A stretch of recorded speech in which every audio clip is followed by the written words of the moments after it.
کوئٹہ کی ایک نجی یونیورسٹی میں معروف تجزیہ نگار، کالم نگار اور دانشور راحت ملک کی چوتھی کتاب بنام انحطاط کی تقریب رونمائی منعقد کی گئی۔ یہ کتاب سال 2019 سے لے کر 2022 تک راحت ملک کی جانب سے لکھے گئے مضامین اور تجزیوں کا ایک مجموعہ ہے۔ اس تقریب میں بلوچستان خصوصاً کوئٹہ کے معروف دانشوروں اور ادیبوں نے بڑی تعداد میں شرکت کی، جبکہ معروف سیاستدان لشکری رسانی کو بطور مہمان خصوصی مدعو کیا گیا۔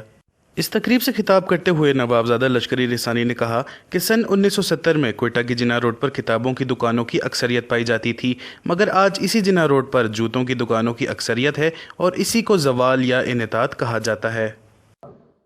1 یونٹ ختم ہونے کے بعد پہلا ایجوکیشن منسٹر جناب گل خان نصیر صاحب قلمکار تھے، شاعر تھے، محقق تھے، نقاد تھے، تاریخ دان تھے، اور وہ نوشکے سے نکلے، پشاور سے، لاہور سے پڑھ کے آپ کا آج کا جو تعلیمی دور ہے اس کا ابتدا انہوں نے کی۔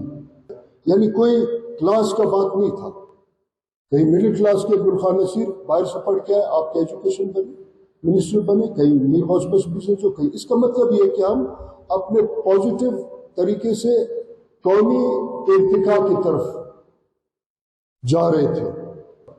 بلوچستان کو پاکستان کا حصہ بنایا اور ہمیں بتایا جاتا ہے ایک جعلی انحطاطی تاریخ کے تحت کیا ہندوستان کا تقسیم ہوا، ہم تو اس کے حصہ نہیں تھے۔ بدترین ہمارا سماج انحطاط کا شکار ہے، بدترین انحطاط کا شکار ہے۔ وہی پولیٹیکل پارٹیز جو سوشلسٹ پولیٹیکل پارٹیز تھے، وہ سرمایہ دارانہ لوٹ مار کا ایک بہت بڑا حصہ ہے۔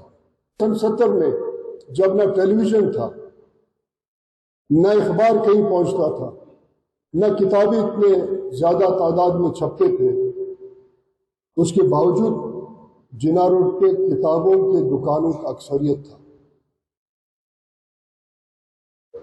اور آج اگر آپ جائیں، اب تھوڑی دیر بعد آپ چلے جائیں، وہاں جوتوں کے دکانوں کا اکثریت ہے۔ اس کو انحطاط اور زوال کہتے ہیں۔ تقریب سے دیگر مقررین نے خطاب کرتے ہوئے کہا کہ راحت ملک کی زندگی اور ان کا کام عقل، ہمدردی اور سماجی انصاف کے نظام کی تبدیلی کے عزم کی مثال دیتے ہیں، اور ان کی میراث ایک بہتر دنیا کی تشکیل میں تنقیدی سوچ، ہمدردی اور اصولی سرگرمی کی پائیدار قدر کے ثبوت کے طور پر برقرار ہے۔ رپورٹر محمد بلال، کیمرہ مین یاسر کے ساتھ وش نیوز، کوئٹہ۔